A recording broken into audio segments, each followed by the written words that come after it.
May problema tayo. Kunin natin lahat ng tao. Sumugod na tayo dun! Hindi tayo pwede magpabaya. Probinsyano lang pala katapat mo. Alam mo kung ano kaya kong gawin. Alam ko rin na hindi mo kaya gawin din. Ang ano? Yung mabuting ama. Ano nangyari kay Graciela? Susunod si Ate Graciela. Bakit? Ano nangyari?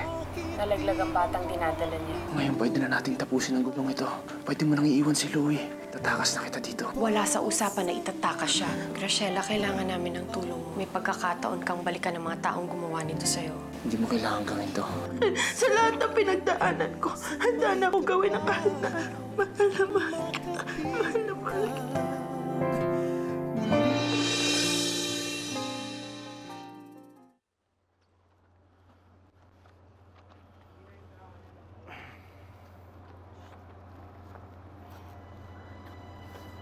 Saan galing?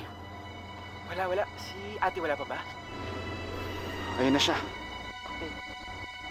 Leilani, ano nangyari pag alis ko? Ang kwintas na yan. Oo, kay Martin to. Sa ex mo. Pero dahil sa akin na si Graciela, akin na nito. Ba't gusto mo ang kanin? Ikaw ang nagturo sa akin at nagparamdam sa akin ng minamahal.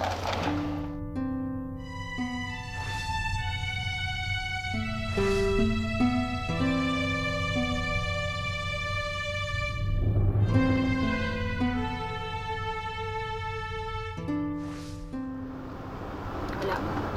Tara na. Kailangan malaman ni Sir Amadeo ang nangyari. Tara natin. Kay Martin!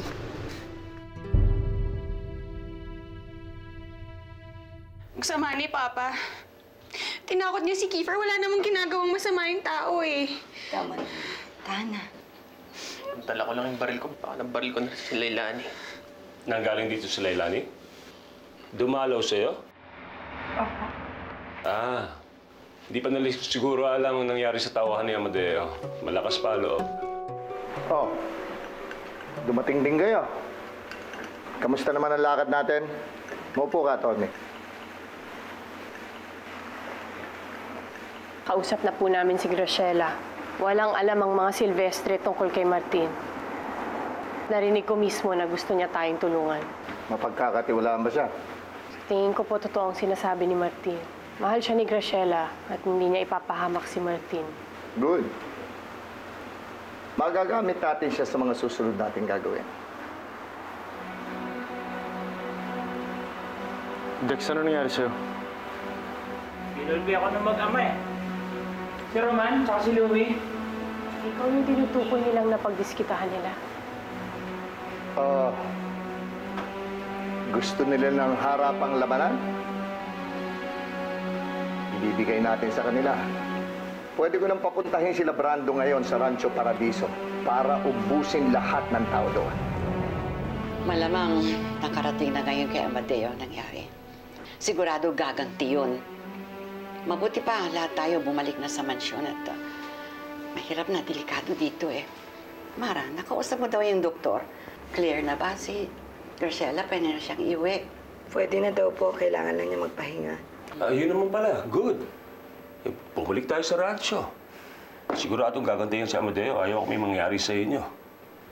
Lalo na sa'yo, Lily. I don't understand. Bakit kasi kailangan niyo pang makipag-away? Pati kaming mga walang malay nadadamay eh. This is all for you. Para sa pamilya natin ito. Kalokohan. Paano naging para sa pamilya natin ito? Tingnan mo nga ang nangyayari kay Graciela. Tingnan mo nangyayari sa atin ngayon. Kailangan natin magtago. Kailangan natin mabuhay sa takot. Dahil sa mga ginagawa nyo. Hindi kami nag-umpisa nito. Si Amadeo. Hindi! Hindi si Amadeo nagsimula nito. Kayo! Magmula nang simulan yung gawin ng mga illegal. Kayo nagsimula nito. Karmal nyo lang si Amadeo. Shut up! We are a family here. Yun nga, Ma eh. Nakakahiya na parte ako ng pamilyang ito. Sinabi ng shut up eh. Sige, Lily. Tingnan mo. Tingnan mo, ito ang tunay na kulay ng pamilya natin. Pamilya tayo ng mga mamamatay tao. You shut up! Gusto mong ulitin kung ginawa ko sa'yo, ha? Naman! Sampalin niyo ako hanggang gusto niyo. Pero hindi na ako mananahimik. Lalo na ngayon, nanganganib ang buhay ng mga anak ko. Dahil oras na may mangyari sa kanila, kayo ang sisisihin ko! Sisihin mo rin ang sarili mo. Pare-pareho tayo lahat dito. Pantay-pantay tayo. May kasalanan ka rin, Mara, dahil nanahimik ka. Kaya huwag kang magmalinis, ha? Tumahimik ka!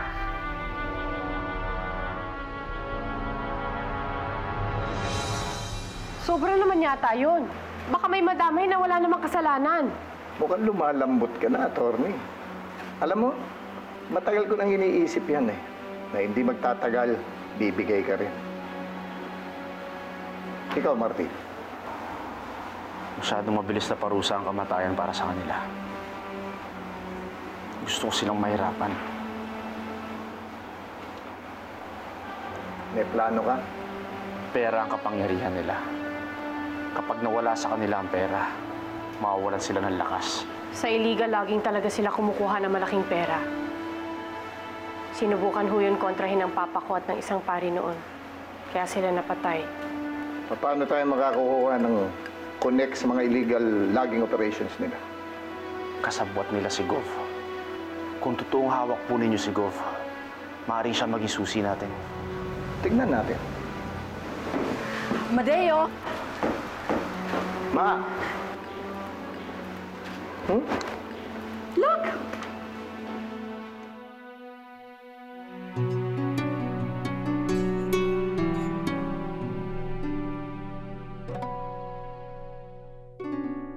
Nag-uusap pa ba sila sa loob? Opo eh. Kinakabahan ako. May pakiramdam ako na bigla na lamang sasabog ang lahat ng mga ito. At merong ilan sa atin na hindi makakalabas ng buhay. Huwag kayo mag-alala, Lolo. Yakang-yaka naman sila ni Kuya Martin eh. Walang sinisino-sino ang kapalaran, Makmak. Lalo na sa pinapasok nila. Kiefer, kumusta ang ate mo? Mabuti naman at kinakaya niya ang lahat ng mga nangyayari. Mukha nga akong nahihirapan siya eh. Nahihirapan? Hindi po siya nagsasabi pero nahalata ko po. Nabigla siya nung nalaman niya tungkol kay Graciela. Hindi naman si ate yung tipong nag-open up pero alam kong apektado siya kila Kuya Martin at Graciela. Sabi na nga ba eh, may gusto pa rin si Ate Leilani para kay Kuya Martin eh. Yung batang to, puro kalokohan. Bakit si Kuya Martin din naman ah? Nasa Maynila nga po siya. Ate Leilani, Ate Leilani, Ate Leilani. Totoo ba yan?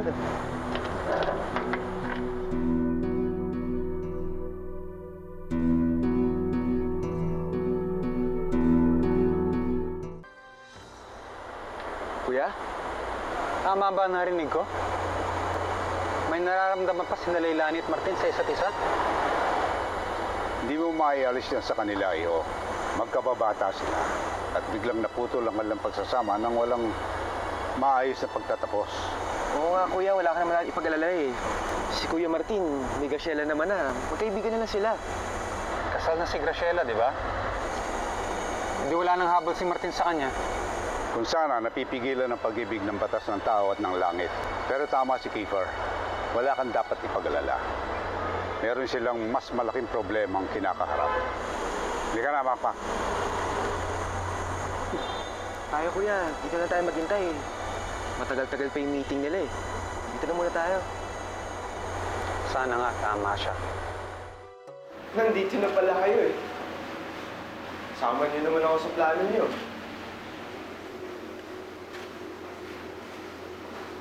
Dito ka na pala, Wesley.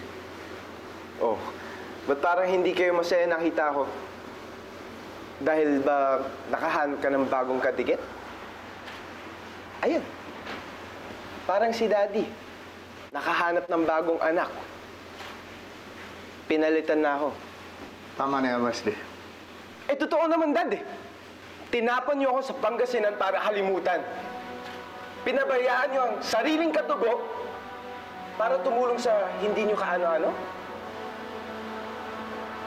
Martin, Leilani. Sige na, mag-uusap muna kami mag-ama. Brando, Dexter.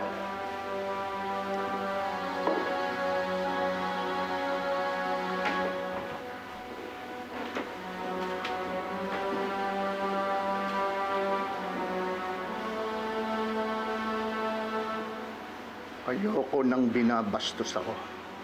Ayokong kinakalimutan ako. Hindi pwede mangyari yun, anak. mahal kita. Kung anong meron ako, kung anong ari-arian ko, sa'yo lahat mapupunta yan. Binabayaran mo ba ako, Dad? Pinagpalit mo ako kay Martin dahil bayad lang ako?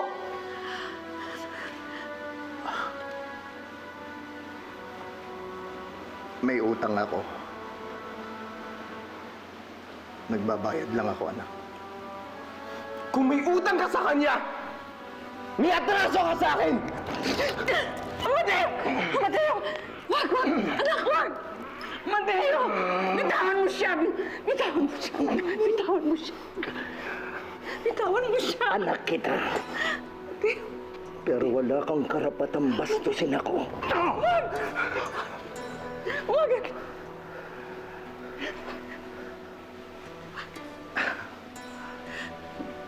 I'm sorry, Ma. Kausapin mo muna ang apo mo. Hindi kami nagkakaintindihan eh. Okay? Sige na. Sige na.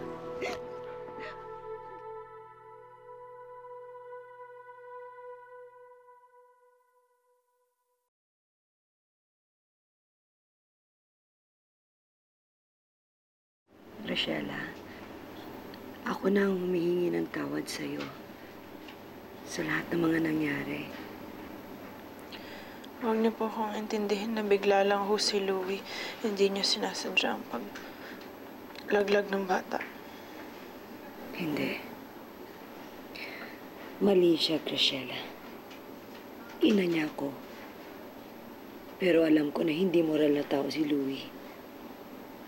Hindi ko alam kung bakit siya nagkaganyan. Sa lahat ng mga pagkukulang ko, sana mapatawad mo ko. Huwag mo kayong mag-alala. Magiging okay rin ho ako.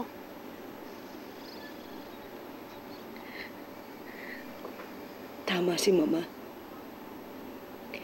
Dapat hindi ako nanahimik. Dapat hindi kita hinayaang mabulok sa impyernong paradiso na ito.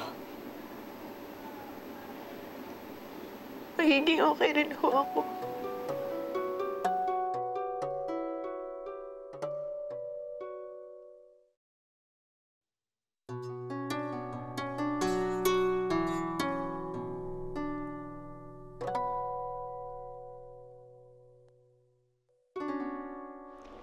Leilani, bakit parang ang init ang dugo mo sa akin?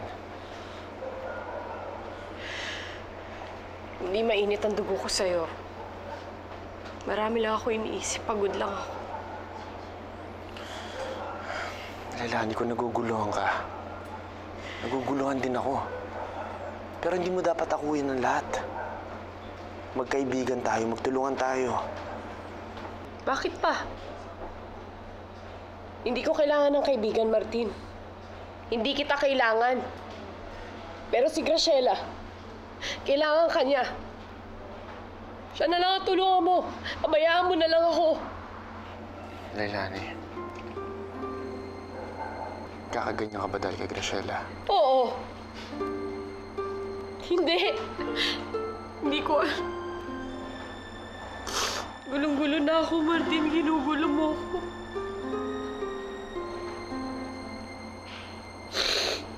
Umalis ka na, pabayaan mo na lang ako, Martin. Hindi ako alis dito hanggang di tayo naayos. Hindi na maaayos to. Kaya sige na, umalis ka na lang, Martin. Umalis ka na. Gulong-gulo na ako, Martin.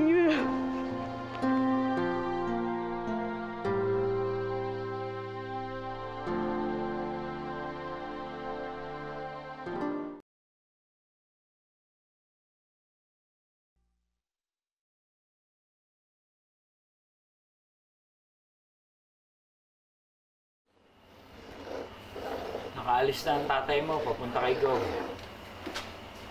Parang hindi si Daddy. Masyado siya nagpapadala kay na Martin. Masyadong malambot. Ano magagawa natin? Nangako siyang tumulong, di ba? Alam mo naman ang tatay mo, kapag nangako, hindi yun umuurong. Eh, ikaw?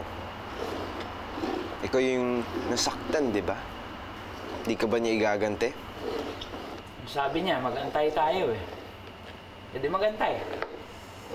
Pero kung ako masusunod, Wesley, tagal na ako rumesbak. Huwag ka mag-alala.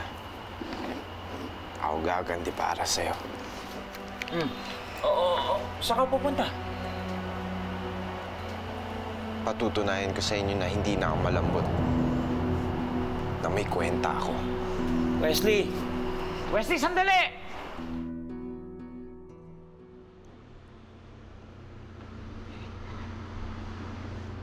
Hindi ko alam kung makakaya ko pa to. Kung pagkatapos ng lahat ng to, mapapanindigan ko ang mga prinsipyo ko. Kung magiging masaya ba ako pagkatapos kong iganti si Mama at si Papa. Natatakot ako, Martin. Ako rin naman, Leilani. Pero ito lang ang paraan para mapigilan natin ang mga Silvestre. Wala nang iba. Ito na lang ba talaga ang paraan? Ang makipagtulungan tayo sa mga kriminal, sa mga mamamatay tao? Wala naman tayong ginagawang masama, Leilani. Naniningil lang tayo ng utang. Hinahanap lang natin ang hustisya sa ginawa nila sa atin. Yun lang ba talaga ang dahilan mo? Gusto kong bawiin ang buhay na nawala sa akin. Gusto kong mabalik ang pag-ibig na nawala sa akin.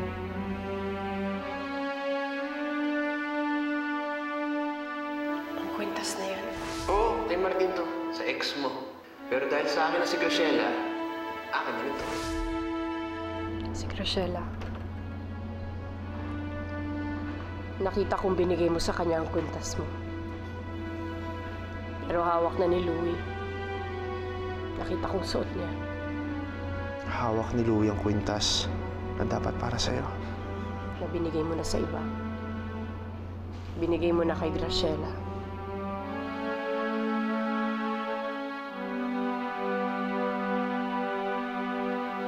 So, gusto mong pasukin ang negosyong logging. Ang problema, ang logging dito sa Paradiso, hawak ng mga Silvestre. At mayroong namumursyento, di po ba, Gov? Matalas ka din, ano, Amadeo? Hindi na ako makipagplastikan sa iyo. Gusto mo maungusan ang Silvestre. Alam ko kung paano gagawin. Gov, alam mo naman negosyante ako. Alam ko rin naman na may kabayaran ng lahat. At lalong alam mo rin naman sigurong marunong ako magbayad.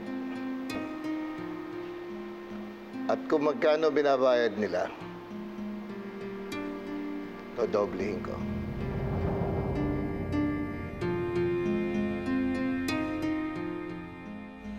Oji, maghanda ka na. Mag-uumpisa na ang gulo. Magkakagulo na sa rancho. Mga ninong.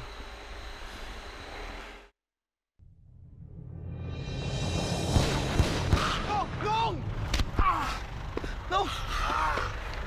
Ano? Susumunod! Wag mo! Tama na yan. Pogi, akin na yung baril ko. Akin na.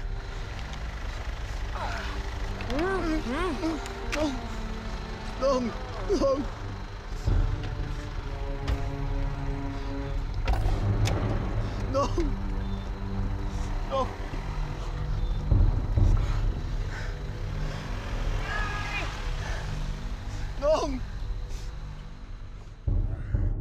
Si Graciela. Siya ba ang sinasabi mong gusto mong mabawi? Ha? Nakaka-istorbo ba ako?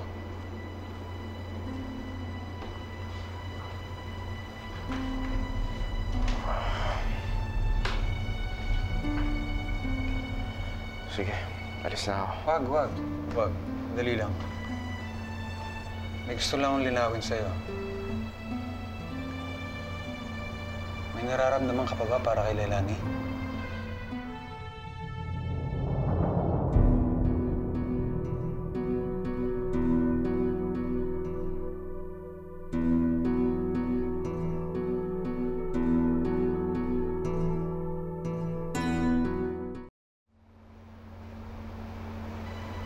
Sagutin mo ako.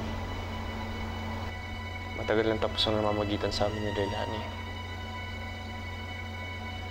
Wala kang dapat ipag-alala. Hindi ko na kayo guguluhin.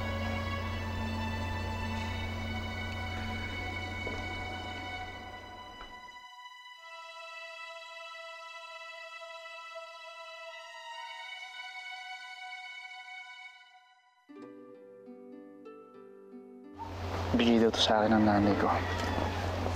Hindi ko naman siya nakilala. Kahit kailan, hindi ko naramdaman ang pagmamahal niya. Ikaw ang nagturo sa akin at nagparamdam sa akin ng minamahal.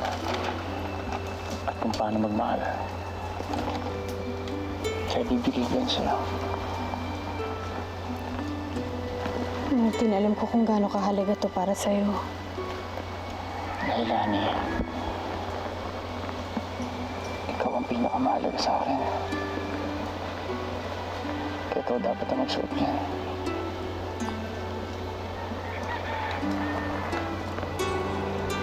Ikaw lang din ang para sa akin, Martin.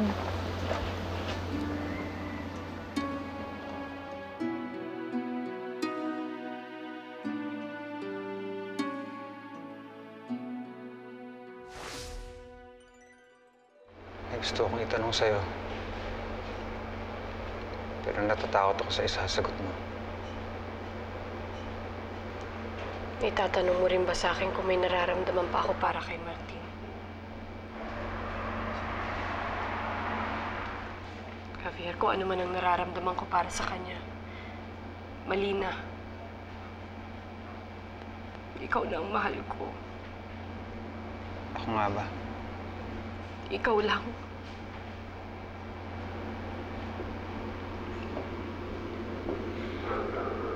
Alam mo bang mahal na mahal kita, Leilani? Wala na akong gustong bang makasama habang buhay. Ikaw lang.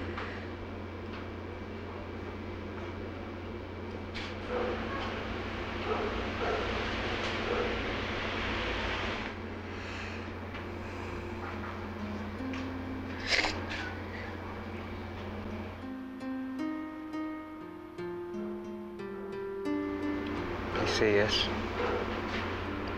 Mahal na mahal kita, Leilani. Muna tayong nagkita. Nagustuhan kita. Pero nung nakilala kita, nahulog na ako sa'yo. Wala nang iba para sa akin. Will you marry me?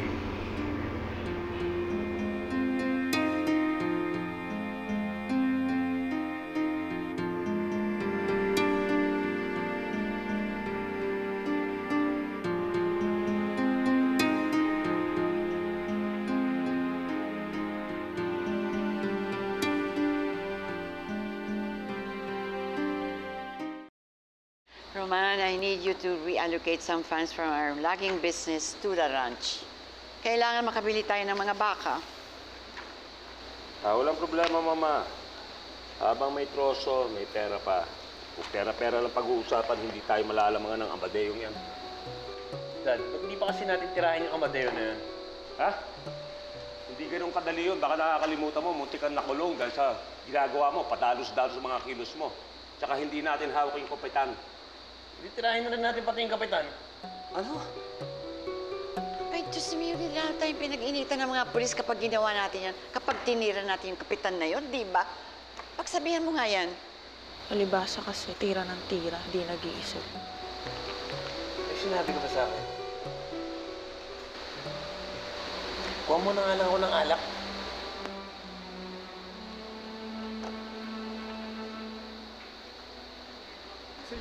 What happened? Ay, ano nangyari sa'yo?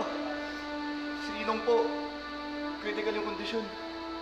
Hindi rin po siya tumatawan ni Amadeo. Ha? Ano to? Ubusan ng lahi? Yun ang gusto niya? Kung yun ang gusto niya, di ubusin ko sila.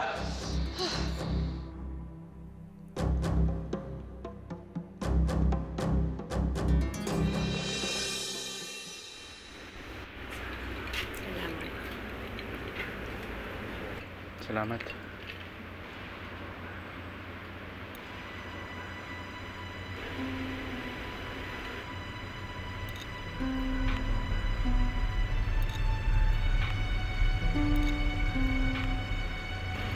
Niyaya na ako ni Javier magpakasal.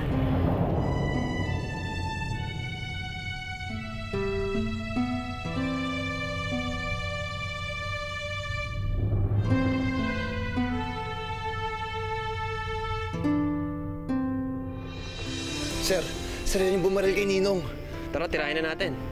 Lagi ako nagpapaligtas sa kanya, pero pwede ko pa mabago kung ano man ang pwedeng mangyari. Anong ibig mong sabihin? May magagawa pa ako.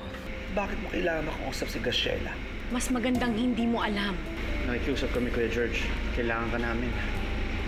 Buhay ako. Kanina pa kita hinahintay. Tama na to, anak. Sabihin mo kung anong gusto mong gagawin ko. Kahit na anong kaparusahan tatanggapin ko. Huli na ang lahat, Dad. Ayaw mo na ako makasama? Dahil nahihirapan ako tuwing nakikita kita. Dahil ba kay Javier, Martin, tapatin mo ko.